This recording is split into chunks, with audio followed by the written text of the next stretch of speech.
G'day, guys. Welcome to a super fast. Try and get through this. It's not a very eventful meeting. Sorry, I missed last week. There was a lot of racing with that Monday meeting, the public holiday meeting as well. So, what are we calling this day? Roman Consul Day, Alan Brown Stakes, Niverson. I'm not really sure, but either way, first race of the day was the Highway. Really not going to spend a lot of time on this race. Just not overly exciting, I didn't think. So, we'll have a quick run through it. Really negative looking race to me, really slow time, didn't do a lot, pretty slow sections throughout. Most of the runners had their chance. The winner is a pretty honest horse in Chase the Crown in the pink there, just sort of in behind them. If you could be really picky on the race, you could say maybe Nickelback had, a really nice run and it was a negative target. I'd probably want to be negative about these horses. Atmospheric Rock, again, a little bit plain for mine.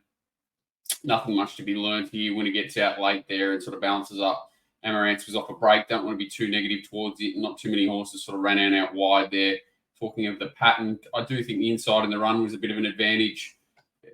Some really wacky run races, but we'll get into that. So that's the Highway. If you're going to be following too many out of this race, I'd be looking to be negative rather than positive, to be honest. So that's the Highway. Race 2. I like the horse here in Territory Express. I knew it was going to be up against it somewhat from the gate and with the rider aboard, but sort of a softish tempo didn't help. Misses the start. This is it here.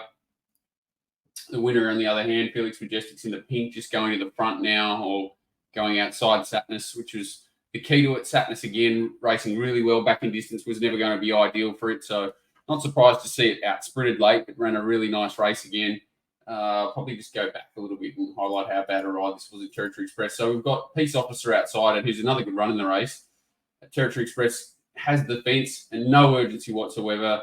Nash just pulls Preble's pants down and gets that extra length in front of it, or position in front of it, which just completely changes the complexion of the race for Territory Express. As we'll see, not a clear path for Peace Officer either. As you can see, they're sort of both absolutely travelling, whereas Felix Majestic up out of trouble. Great ride from Collett once again on this horse. He's ridden it really well. Its last 2 runs and first up sort of had everything against. Territory Express back in the pack there, looking for runs. Peace Officer on the inside, looking for clear air as well. Territory Express completely held up and no momentum. Pulls to the outside, which again, I don't think was the ideal place to be, whilst Peace Officers gets the sort of inside run and can build late. Miss Coover, every possible chance. Satnus, every possible chance. And just a tragedy for Territory Express throughout. Not saying it would have won the race for sure, but certainly think the horse is going extremely well and can be followed. All 3 runs back have been exceptional. Miss Cooper said okay. Peace Officer continues to race well. Not much else in the race I could learn from those in the back. I thought they were all pretty self-explanatory. I thought Felix Majestic was quite good getting to 1,400 metres for the first time, and certainly no knock on it or its win. Race 3, Pierosa. Won't spend much time on this race. They went too slow in front. I think Sam Clippert is just struggling for a bit of confidence. When riders are really at their best, they've got a good feel of the tempo. They know the horse they're riding. They know what it needs. And I think he just went too slow on this horse. Then he's rolled off the fence and given the one horse that sort of given time to wind up was always going to be the dangerous horse in Pierosa. I think if it had a sort of been held up for any further, he would have fought him off. He went a little bit quicker earlier, he would have fought him off. You can see, Sam's just completely missed the boat here, and he's only basically lifted the tempo because Ganter ran outside him's done that for him by pulling its way past him, and that's the only reason sort of any tempo went into the race. Queenmaker was okay again, got pretty keen for most of the race, just in behind them, pass marks to the rest, sort of Pesto, Olympic Gaze, not suited by the tempo, how the race was run. Outlandos was okay. Nothing race, just an opportunity missed for the leader in Mission Phoenix, who is racing quite well. And, it's possible that it could pick up a race like this, but sort of everything was thrown in its lap here and it just couldn't quite get the job done. Peros is going okay. No knock on the winner. He's just a pretty limited horse that needs things to go his way to win. Race 4, 1,100-metre race. Everything sort of really went well for the winner here. Even tempo throughout. Race is not too bad. They do sprint home quite well, so it's a decent effort. But it's just sort of saying everything kind of went its way. And enough speed up front early, which is what we wanted to see. This is Stanislaus, sort of 3 back the inside here. Very concerned the way Zach just keeps pushing out, just the way he sort of goes straight left. Look, he doesn't look, just goes straight out under the neck of Piney River there, and lucky not to sort of cause any trouble back in the field. But it's a steward's issue, not my issue. He gets it into the clear, gets enough time to wind up, and it just outsprints the 2 leaders. Way to the Stars going really well. If it had a lead, I think it probably would have got home. Duel was a much improved effort on the trials from what I saw. Thought its effort was quite good. But they all had their chance, really. Stanislav probably just a little bit better horse than them, and as I said, a better turn of foot, a little bit fitter as well. Doesn't hurt. So pass marks for the first 3 across the line. The other horse that's worthy of good mention here is Bandy's Boy. So just go back to the start. Really passive ride on Bandy's Boy. You can see sort of detached from the field early, and he was off a long break and really got wound up late with minimal pressure. So he's not going to be an easy horse to find out of a bit of a tricky stable to follow. But yeah, a really nice signs for him coming back from a break. So, good efforts 1, 2, 3, and Bandy's Boy's probably arguably the horse to follow out of the race. Roman Consul, I hated this winner pre-race. I thought it was going to struggle to run a strong 1200. I thought they'd run a much faster tempo. It's a really slow tempo here. They actually go slow to the 8, slow down even further to the 6, and then sprint home. So this is the winner taken back out of the gates. Gets an incredible run through. I'm not making any excuses for my poor opinion here. He's just still a little bit scary for mine. A lot went his way here.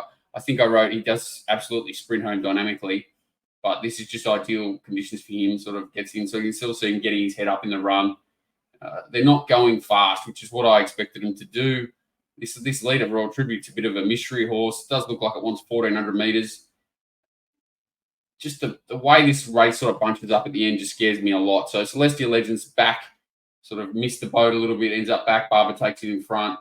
And King's Gambit just can't believe it's luck when the fence opens up, and he just has to sort of just let down and win. Barber was a little bit plain. Celestial Legend, as you said, sort of had to cover ground, got forced a little bit further back and still sprinted home well. He probably wants a mile, definitely wants 1,400. Scares me that sort of Mexico and these horses finish close up here, and even Namesake, who didn't have a lot go right, goes to the line a little bit unlucky. This bunch behind is really scary. Yeah, I don't know what to do with Osmosis now.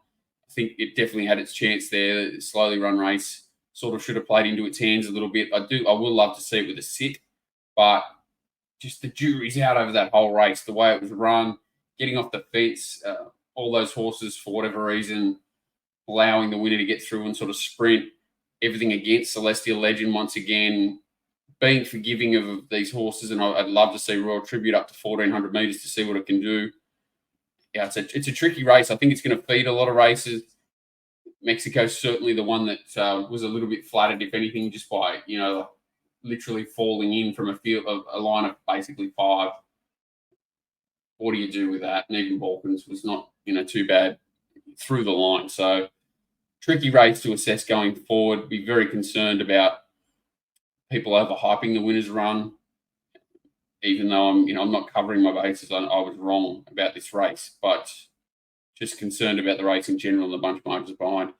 Race 6, Tap Craig, a really good win from a really good filly here. So this filly was a bit of a tragedy on debut, and then made up for it, but was given a horrible ride at second start and did a really good job to stick its neck out. And then again, gets no favours here. So sits outside what is a solid tempo throughout, that sort of fast tempo. They just maintain a strong gallop throughout.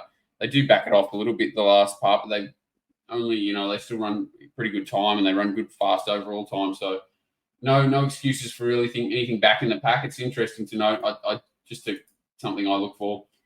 NCAP's been showing really good speed, really. It's its last few, and to be sort of ridden out this aggressively, NCAP and even given a slap to hold a spot, that to me is usually the sign of a horse that's a little bit tired. So just be wary of it if it continues to race on. No excuse. Or the little, what's his name? The little pumper was a little bit of a gap between run and did set a solid tempo, but no real excuses for it. No real excuses for Creasor. Snapback missed it a touch. He-Man shows no speed early, and Ducasse is just a tricky horse to follow. It was not a bad effort either, but not a lot to report in the race. Not a lot happens. The winner is all merit, all honours for mine, sitting outside that solid tempo and really holding them quite well. Duke Ass and He-Man get home okay. NCAP tries hard snap back there. And Razors, who anyone who's sort of part of my service will know we've had a lot of long affinity with. He's been good and bad to us. He was okay to us on the weekend, running a placing at big odds in a much harder race, but he continues to race well. All honours with the winner. I think NCAP's a good horse, but maybe just has had a lot of recent racing and might not be his best there. Following anything else behind it, there's nothing that sort of a race comes to mind where you're going to find a horse out of this automatically, but certainly no knock on the way that most of them are going. Hill Stakes, really good win here from Montefilia, sort of ridden back early and hits the line super strong, a slow tempo, and they really slow down here. So they go sort of evenish time, slow it down a little bit to the 800, then put the brakes on between the 8 and the 6 here, and then rip home the last 600. So a really good effort from Montefilia, who runs close enough to the fastest last 600 of the day, and no compromise. Who's another unbelievable effort, runs the fastest last 400 of those. So this is no compromise, basically detached. Its two efforts have been incredible. This prep and the run in the Cameron was really good, and the run here again really good. So a bit of a forgotten horse. Again, these Waller horses, very hard to know where they're going to go. There's so many of them. I know he likes to separate them to some sort of degree, so hard to understand where it's going to go. You'd assume maybe Caulfield Cup or something, but I don't know. Skylab, a bit of a forgive back in the field, got really keen. Huyamel was good outside leader after sort of getting crossed there at the middle stages. No real knock. This is Montefilia back here, and no compromise on its back. They follow each other through the same path, which is interesting, but I don't think it was a big coincidence. And the protagonist on the inside was good, sort of persisting for that inside run. Very well set up horse. I think this was its race to win. Huyamel will probably go on to a Caulfield Cup and drop weight, so I think it goes down to 53 to Caulfield Cup. Not going to say no off this, because you expect that Montefilia is going to start pretty short in a race like the Caulfield Cup if that's where it's heading, which is you assume, but there's no compromise, and Montefilia just pretty similar runs, to be honest. Bit of a forgotten horse, always no compromise, and thought it was good. There's Skylab getting down the outside, thought it was a bit of a forgive. Protagonist fine, and Huyamel fine, but did have its chance up on a softish tempo. Just wait for age ball, set weights back to a handicap may help it. Allen Brown Stakes for 1.5. Was this the race? No. Yes, $1.5 million. Cepheus having its 12th run for the prep. It's an incredible horse. What do we report here? Should remember. Once I say the field, I will.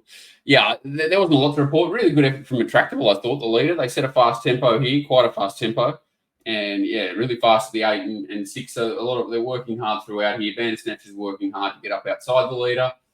Leader's working hard off a break. It's a good effort, a really good effort. Cepheus behind the leader again. Does keep drawing well, and certainly seems one of those horses that may be a little bit flattered the way it's going, but it just keeps putting in and running time. So cannot knock Cepheus one bit.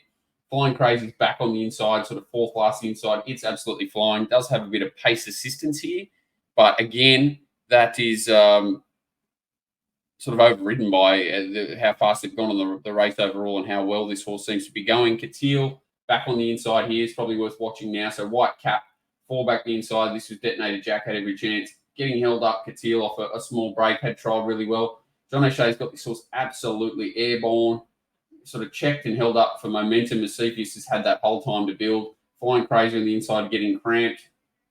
And Attractable is out in front, doing a good job. Palmetto, every possible chance. It's the horse I liked. Roots getting through late, ran okay. So Catil was probably arguably something beaten, but no knock on the winner, that's for sure. Waterford was okay. Back and Wide Lines Raw was okay for something further. And that's about it in that race. Yeah, I think that you find the right. They can all, like Cepheus obviously going to the big dance. It's going to be competitive. Catil will be dangerous wherever it goes. I think it goes to the same race, to be honest. Flying Crazy, very dangerous wherever it goes. Attractable can find the right sort of race. I'm not sure if it's in a big dance or not, but it may well be.